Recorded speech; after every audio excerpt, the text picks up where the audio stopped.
我这次来广西呢，看到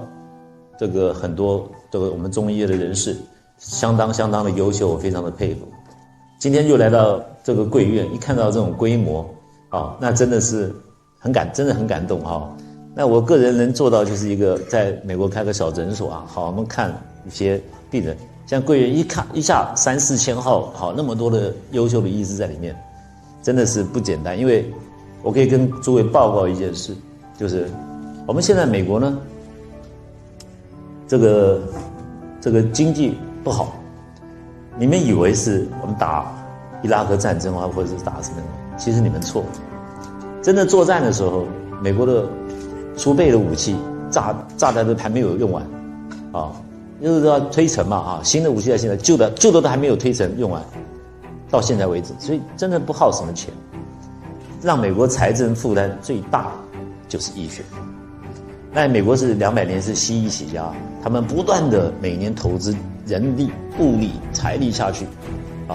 结果得到的是零。2000年的时候，在美国 CNN 的报道，他说我们有这个千禧年呢，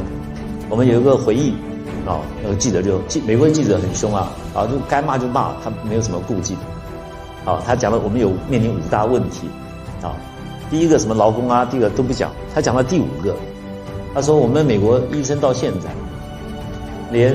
最可怜的连 aspirin 这个药呢它确实的功能在哪里都搞不清楚。那你讲其他的药不要讲，那么我们在美国用了100多年的药，它的真正的功效在哪里都弄不清楚。你想想看，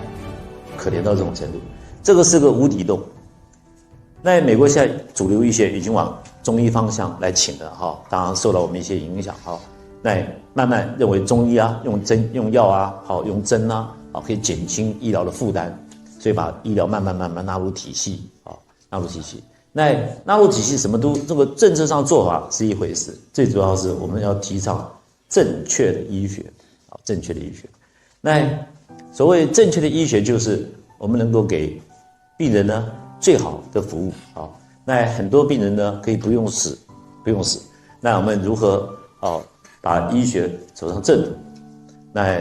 这个去腐存清，不必要的我们把它删掉我们留下最好的东西给我们下一代，给我们自己的甚至于我们可以卖到国外去都可以替我们老祖宗不单单是继承我们这个中华文化，同时呢给我们的下一代更好的医疗的环境，这都是我们目前急需要做的工作今天有这个机会到这边来呢，我昨天跟我们唐院长刘教授我们在商量，我们讲什么东西呢对着大家讲什么东西，因为大家都是专业的，可能有些人知道我的名声，知道我们汉唐中医知道我的网页，可能有的人不知道都没有关系，但是大家都知道经方这2个字都知道了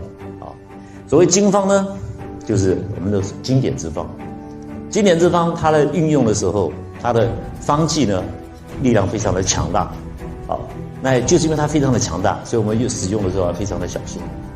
诸位想想看，我在美国临床那么多年，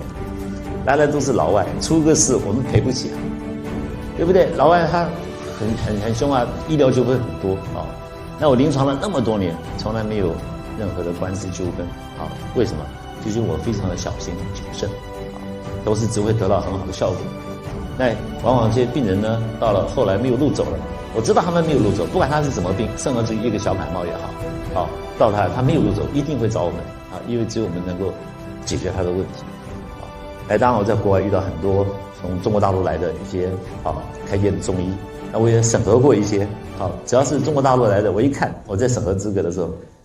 这个是上海中医药大学毕业，北京中医药大学毕业，我已经看到这些你们的资历，我就心里在想可批了那其他委员你要说服他，因为我们7个委员要投票大陆美国是投票制，是民主的那我们一般我提动议的话，我一个 motion 的话，他们都会同意的。那他们都在老是挑我们中国大陆医师呢有学生的语言的问题你看这个没有考托福，这个语言有问题，跟我们病人不能沟通，怎么能当医生？我就顶回去真正的学的语言英文是在日常生活里面，他其实在中国大陆他讲的是中文，学的英文一定有限，发音都有问题，一定要到美国来跟病人临床接触以后，他才有办法把英文学得很好。但是他绝对听得懂你讲的话。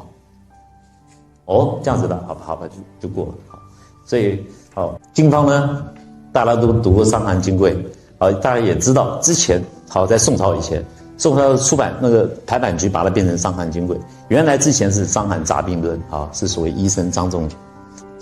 著作。他的实际上经方呢是在张仲景之前就有，根据我考证的历史。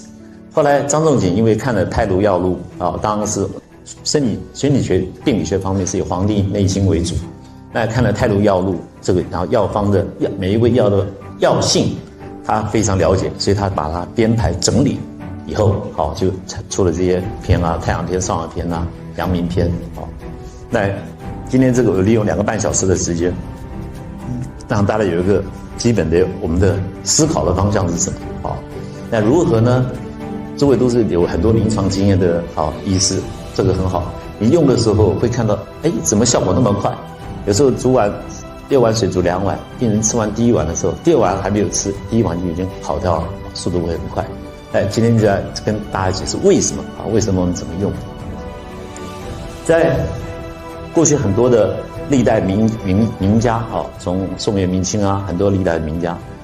在有的一直批评经方什么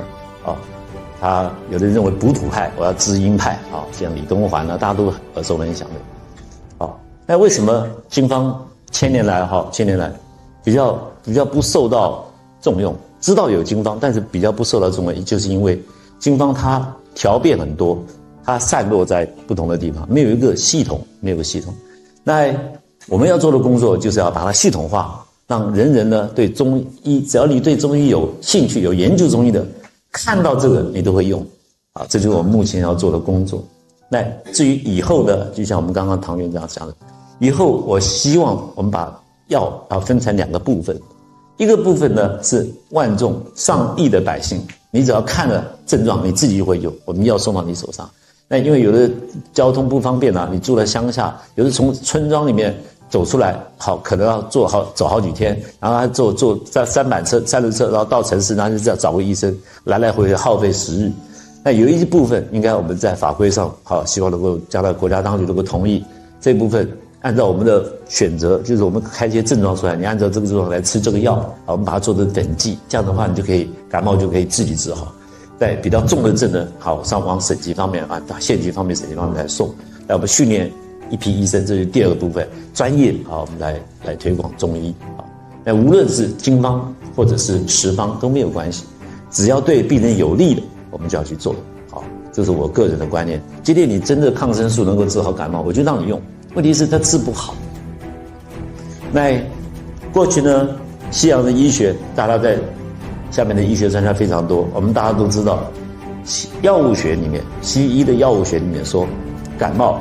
说这个抗生素是不能杀 virus 滤过性病毒，只能杀有某些的细菌。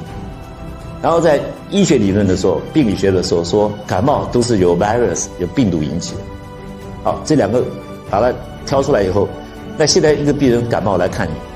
结果你开的是抗生素，这个是等于是鸡同鸭讲，明明是不能治的，你开给他干嘛？诸位不了解这个抗生素引发了非常的问题，这个我慢慢会跟大家讲。那病人来找你是滤过性病毒，你认为是滤过性病毒，然后你开了抗生素又不能杀滤过性病毒，那病人吃了你的药以后，等于双重伤害。第一个，病毒还在身体里面；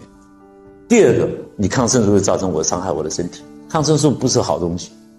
诸位看现在年轻人在30来岁，而且有牙齿如果黄黄的会黑黑的，都是当年小的时候感冒就吃青霉素四环霉素要到后来的牙齿变成这样，都是抗生素的后遗症。那经方呢，跟一般的我们实方，我们治疗感冒是出手方式是不一样的。